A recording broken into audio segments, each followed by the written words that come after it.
My name is Bilgrami. I was born in Pakistan. I worked in Pakistan Air Force for 23 years in different posts. Started being a pilot. After that, I went to Bahrain and worked in their Air Force for another 8 years before I migrated to Australia. Then I joined the Department of Corrective Services, and I work in a prison now for the last 15 years and gone through different experiences there.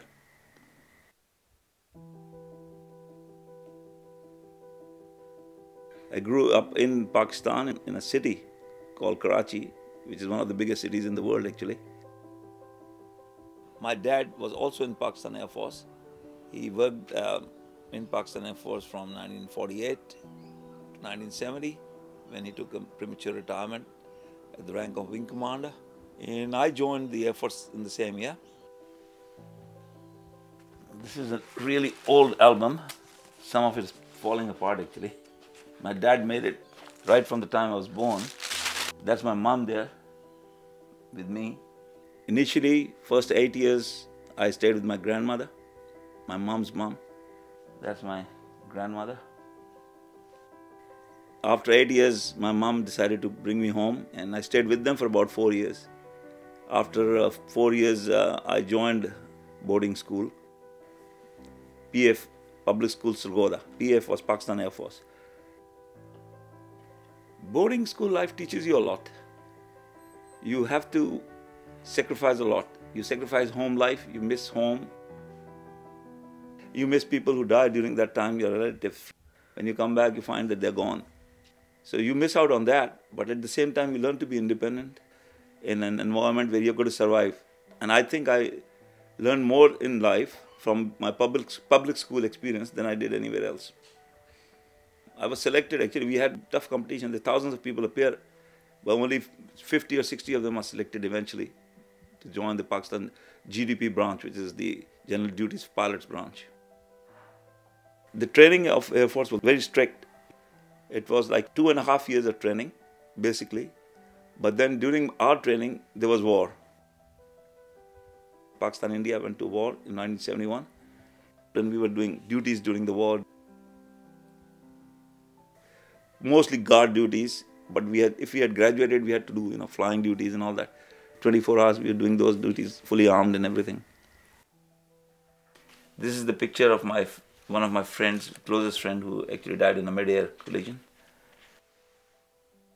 And he was probably the closest friend I ever had on the SEER.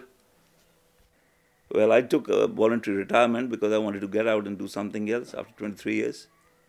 And I ended up going and taking up a job in Middle East, a small Middle Eastern country called Bahrain, and stayed 8 years there in their Air Force.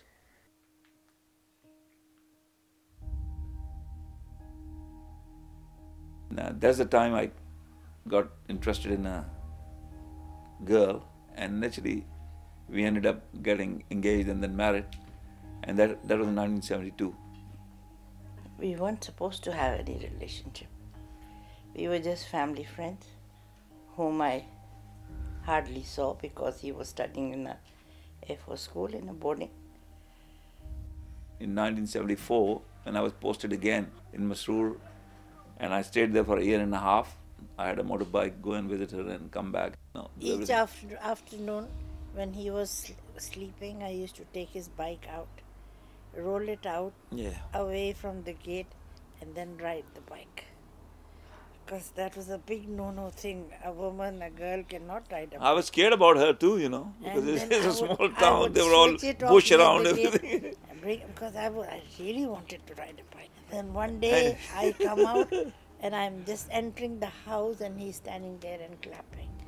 And my life flew out of me. I said, today I'm going. Why are you taking my bike? I said, that's what I like. Why now? I said, because you were sleeping. So what she did was she left the bike and the engine still running and went in the bush and she's standing there. Well, I just took it out.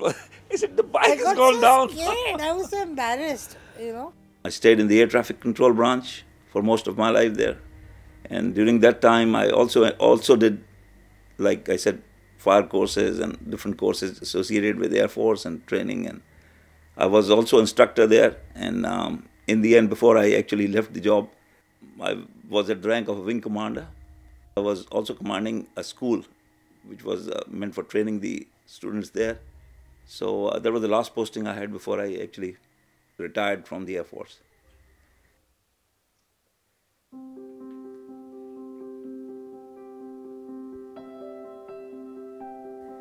After that, I decided to immigrate to Australia. That was in 2000. We all came here, my wife, I, and all the kids. So since then, we've been here. It's been 17 years now. And since I arrived here, I initially did a few courses here and certifications and, computer courses and all that. But then I joined the Department of Corrective Services. And I work as a prison officer, also called a custodial officer, in the biggest prison in the Southern Hemisphere. We're used to moving, in the Air Force, you're used to moving from one base to another and you find new set of people and new set of friends. I feel that the kids suffer a lot.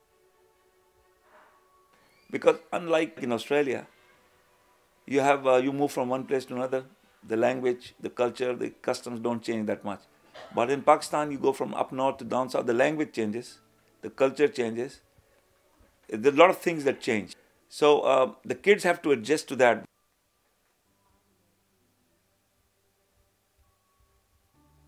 You always feel that the grass is greener on the other side.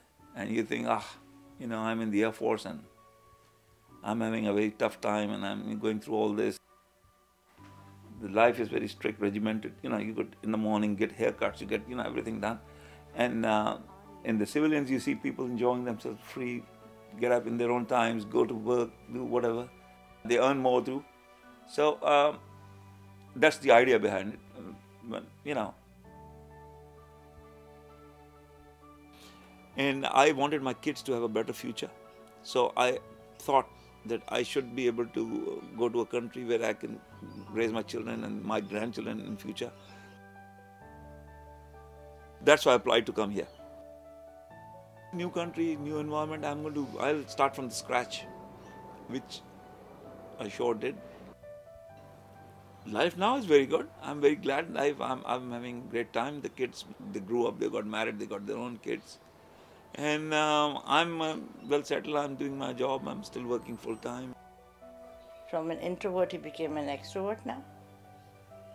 And I think I've changed myself. I've gone opposite too. But basically, I've come to know him that, he's a very good human being. There's a lot of family support. So, not only your wife, your kids, your grandkids, everybody.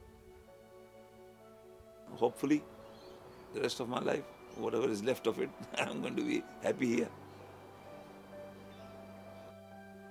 Future is brilliant. Future is going to be happier with my grandkids growing up.